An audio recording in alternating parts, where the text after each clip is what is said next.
Cool. Well, let's jump in. Let's start with Chf Jpy since I think this is one of the most important pairs for us to discuss. This is one of those setups that can definitely trip you up if you're trading the ASFX systems, if you're new and you're inexperienced in how to work through our checklist. The first thing that we look at every morning is going to be the market sentiment line. I've talked about that on the streams. I've shared that information with a lot of you guys before. You can see right here to start the day, market sentiment is very clearly bearish.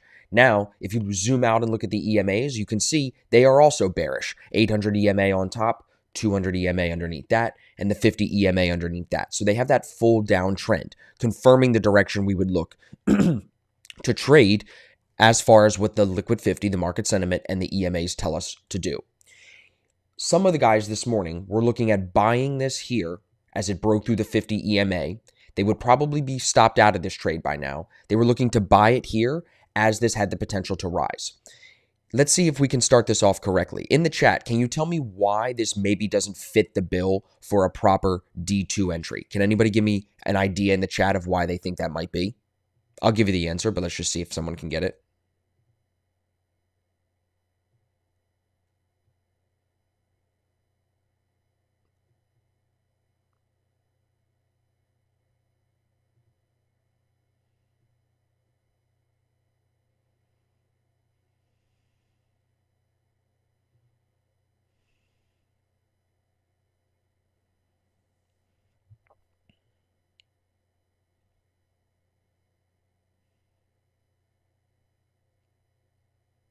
Any guesses so far?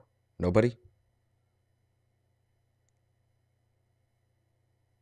makes a lower high, lower low. Risk reward is bad. Okay, that's one piece of it. Not a proper risk reward. Yep, okay, good. Daniel's got it. Multiple breaks of the 50 EMA. Okay, good. So you guys got it. Exactly. So the first thing here is this is the first break of the 50 EMA. Overnight, you can see it doesn't break the 50 EMA. So we really wouldn't have any confirmation that this is the bottom. That's really what we're saying here. Whereas if we were to wait for this to break under the 50 again and then come back through and trade that second break of the 50, that's where I find the best 15-minute D2 entries. Brogan said it right there. No second break of the 50 EMA. Exactly. On top of that, if you're looking at this just on a risk-reward basis, the 200 EMA is less than 1 hour away from the entry point. So we have to anticipate that it will only go to the 200 EMA. We cannot anticipate that it would break and go full reset up to the 800 EMA here, or even that it would go ADR. You have to just take it resistance level by resistance level in your way. So here, because it's not that second break of the 50, because the risk reward sucks, I wouldn't just trust this divergence on the bottom and just go buying it.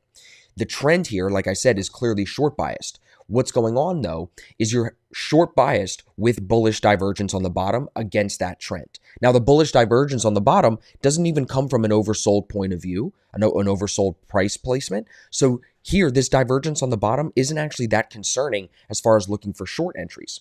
If you stayed short biased, what the EMAs and the L50 tell you to do today, if you'd stay short biased, you could actually come into the 1 minute.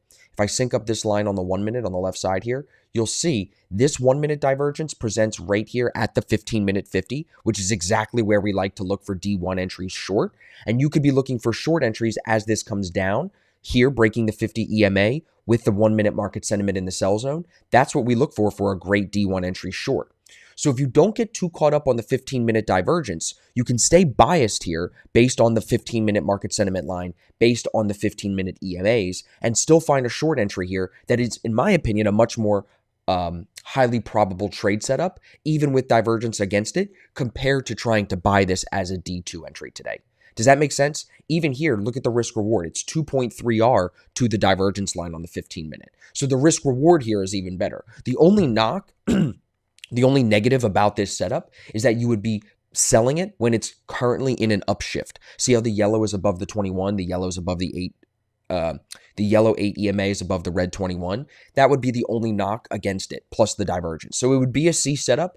A C setup, you're going to lock your stop loss once it goes over 1R. This is at 1.6R. This would have been a winning trade to take it short rather than trying to buy it and go long. Does anybody have any questions about that? That's the D2 entry that really isn't that highly probable, showing you here how the D1 entry is the probable trade to be in. Any questions about that? I want to take it pair by pair here so we can go really slow and just make sure everybody understands.